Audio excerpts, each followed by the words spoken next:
भाजपा के कहकर भी अलग कर दिया और भाजपा आज तक हमारी बाली नहीं कर रही है।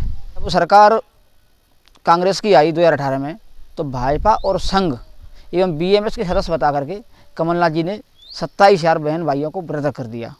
पूरे मध्य प्रदेश के अंदर आत्मा योजना के अंतर्गत 27,000 किसान मित्र एवं किसान दीदियों की 2012 में नियुक्ति की गई।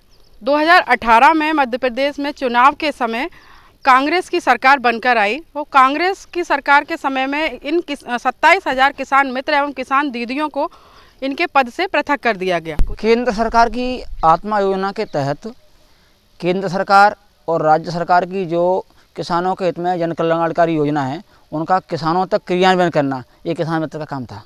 कमलनाथ जी ने 27,000 बहन भाइयों को वृद्ध कर दिया। कमल पटेल जी कृषि मंत्री जी से मुलाकात की, उन्होंने कहा कि हमारी जब सरकार आ जाएगी तो हम आपकी जरूर बहाली करेंगे।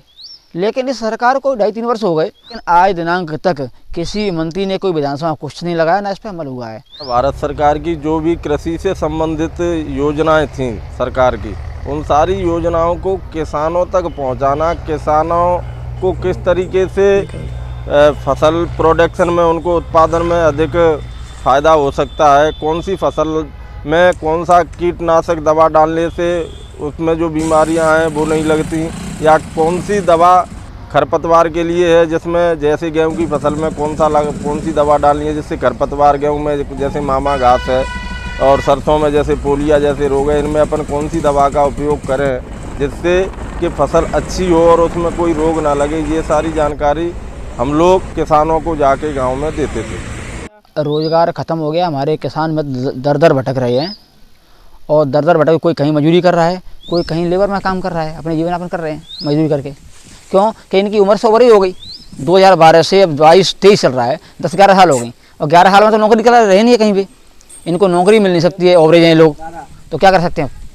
कितने साल काम करा आप लोगों ने? 2012 से हमने 18 तक किया था। जब तक कृषि विभाग तो बहुत पहले से था।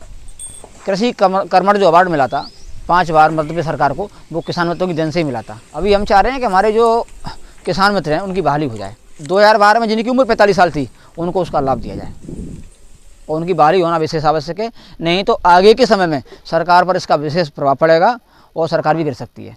मेरे द्वारा यह वीडियो इसलिए बनाया जा रहा है कि मैं इस वीडियो के माध्यम से राजनीतिक पार्टी के प्रतिनिधियों से पूछना चाहती हूँ कि जनता जब किसी भी राजनीतिक पार्टी को चुनकर लाती है तो उनका मकसद होता है कि जब कोई भी पार्टी आएगी तो वह कहीं ना कहीं उनके विकास की और उनके उज्जवल भविष्य की कामना करेगी। परंतु यह किस प्रकार की राजनीतिक पार्टियां हैं, दूसरी पार्टी जब सत्ता में आती है तो वह पहले से नियुक्त लोगों को रोजगार से हटा देती है। क्योंकि जब किसान मित्रों को 2019 में पृथक कर दिया, उसके बाद निरंतर किसानों को जो सरकार की लाभकारी योजनाएं थी या उनको बीमारियों से फसलों को बचाने के लिए जो जानकारी किसान मित्र दिया करते थे, वो आज किसान उससे वंचित हैं।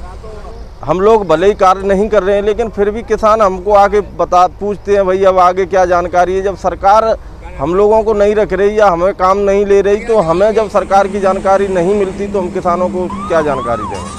2 राजस्व गाँव पर एक किसान मित्र हुआ करता था, पंचायत का नहीं, इसमें राजस्व का इन्होंने रखा था कि 2 राजस्व गाँव पर एक किसान मित्र रहेगा। मध्य प्रदेश में लगभग 27,000 किसान मित्र थे, 54,000 राजस्व गाँव में काम करते थे। अब हमारी जानकारी, कोई जानकारी नहीं मिल रही हमको। अब कीड़े लग रहे हैं, दवाई नुकसान हो रहा है फसल में। अब पहले किसान मित्र आते थे जो जानकारी देते थे, लेकिन अब वो किसान मित्र भी नहीं आ रहे हैं। फसल का हमारा काफ़ी नुकसान हो रहा है। जैसे कि ये देखो, ये कीड़ा है, इसमें कीड़ा लग रहा है, ये इसमें अब कौन सी दवा डालें, क्या करें, ये कीड़ा लग रहा है देखो। और किसान मित्र भी नहीं आते हैं अब, पहले किसान मित्र आते थे। अच्छा, कृषि विभाग से कृषि अधिकारी वगैरह आते हैं, वो जानकारी देते हैं क्या? कोई नहीं देता है, कोई नहीं आता है। तो अभी ये बोला कि किसान मित्रों के हटने की वजह से आप लोगों को खेती से संबंधित समस्या आ रही है। हाँ, समस्या के संबंध में मीटिंग कर मुख्यमंत्री महोदय के नाम आवेदन सौंपा गया। हम अपना अधिकार मांगते हैं, किसी से भीख मांगते, अधिकार मांगते हैं, किसी से भीख मांगते, आवाज दो। समस्या के समाधान के लिए हमारे द्वारा इस मुद्दे को सोशल मीडिया प्लेटफॉर्म पर भी उठाया गया। फेसबुक, व्हाट्सएप इंस्टाग्राम, ट्विटर के माध्यम से हम जन समुदाय तक समस्याओं को पहुंचाते हैं, जिससे जन समुदाय का भी हमें मार्गदर्शन प्राप्त हो सके। मेरा इस चैनल को देखने वाले सभी बहन भाइयों से ये अपील है कि इसमें चैनल को सब्सक्राइब करते हुए सीएम महोदय से ये सीएम हेल्पलाइन लगाएं कि इनकी बहाली के बिना जो केंद्र की योजना है, राज्य की योजना है, वो किसानों तक नहीं पहुंच रही हैं। हेल्पलाइन के द्वारा प्रदेश के मुखिया जी को पहुंचे तो इनकी बहाली हो जाए।